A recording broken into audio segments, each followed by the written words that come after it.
Ito ang Biyahe by DJ Lala Banderas. DJ Lala Banderas. Hi love, back with me DJ Lala para sa ating Byaheng Under Pressure. Unang tip para sa mga gustong maka-achieve ng magandang outcome kahit under pressure. One of the simplest yet most effective way is to prioritize. Gumawa ka ng to-do list, my love, according sa kung ano ang mas nangangailangan ng urgent attention mo. Maaring ito ay may deadline, ito ay may vital part para makamove forward ka sa mga gawain. Love, may I remind you, hindi kasi the Flash. Dalawa lang kamay mo at iisa lang ang katawan mo. You cannot possibly do multiple things at a time and expect a great outcome from all of it. Concentrate on one and then move on to the next when you're done. This way, my love, mami-minimize mo yung room for error and mama-maximize mo yung full potential na lumabas yung ginagawa mo as your best possible outcome. Do this every day, Kabisyo, and you'll see progress as well as quality sa mga ginagawa mo. Okay? Unang tip pa lang yan, helpful na, so keep tuning in for more and you might just go to bed tonight as a different person. Voila! Okay? Second tip, my love, para sa mga taong under pressure. Set smaller and achievable targets. Alam mo yung sinasabi ng iba, my love, na do not bite more than you can chew. Applicable din to doon. Kadalasan kasi tayo ang naglalagay sa mga sarili natin under pressure. It's either meron tayo laging dapat patunayan o nakapagbitaw tayo ng salita or commitment to someone and we don't want to disappoint. Love, easy lang, dahan-dahan lang. I know you are just trying to be great sa ginagawa mo and you want to shine by the end of the day. But you have to take it easy. Success is a process slowly and carefully made. Do not rush or it will be half-baked. Short-lived success. Hindi porket maliit na bagay lang yung ginagawa mo, it won't matter. Kasi what makes a craft beautiful are the details made to make it stand out. So set a smaller target for yourself, then work your way up. Tandaan mo, some people would rather look at the tiniest details of things to appreciate the whole package. Okay? Oras na para maggisa. De joke. Oras na para sa ating Byahe Sender of the night. Nabibilaukan ako. Kasi to si Kuya. Naku love, magugustuhan mo to. Napakapogi ng problema ni Kuya. Dahil sa kanya kaya ako nabibilaukan. This one ay mula kay Danny from hell. Charot. Hindi niya na kasi binigay kung taga saan siya. Baka daw abangan natin sa kanto. Eto na nga yung text ni Danny. Tawa ako ng tawa. Hi DJ Lala, sobrang nahihirapan na po ako. Hindi ko na po alam kung paano ko sasabihin sa mga girlfriend ko. Take note sa mga. Hindi ko na po alam kung paano ko sasabihin sa mga girlfriend ko na tatlo silang pinagsasabay ko. Please advise, DJ. Hi, Danny! Ayan, napasaya mo ko ngayong gabi, Danny. Gusto kong sabihin sa'yo nga, maghilamos ka ng kumukulong tubig. Para magising ka.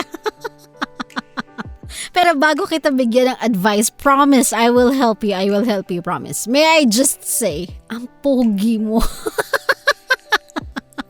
Hanep! Mamigay ka naman sa iba. Yung iba nga di makadali ng isa, ikaw sinabay-sabay mo, tatlo pa, matindi.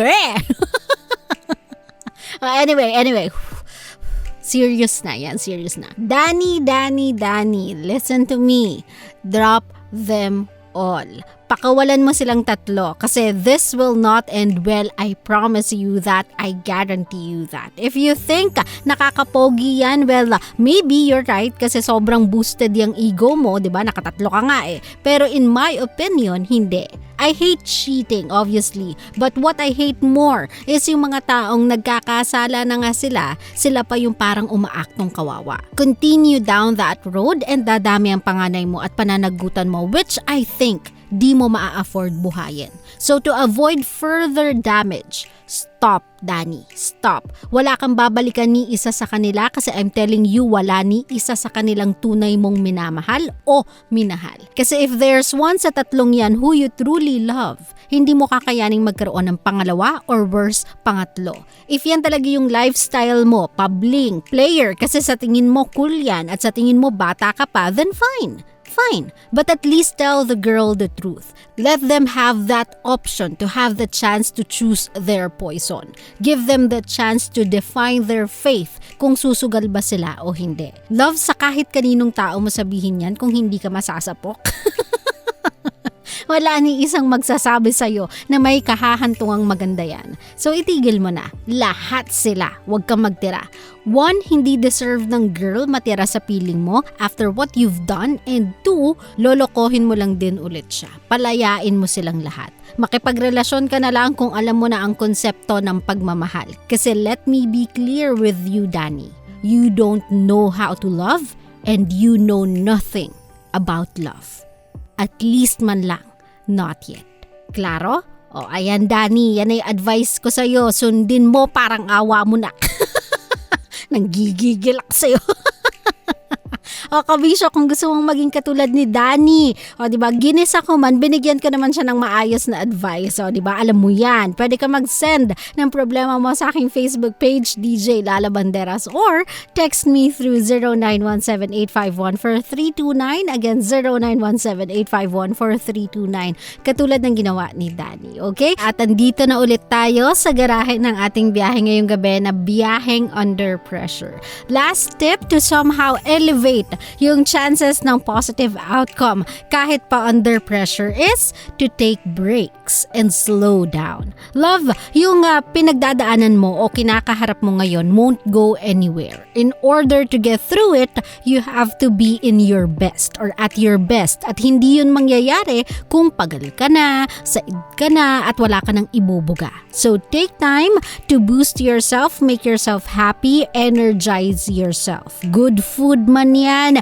pep talk from your special someone, a nice and quiet me time, doing the things na will make you happy. After that, saka ka ulit bumanat.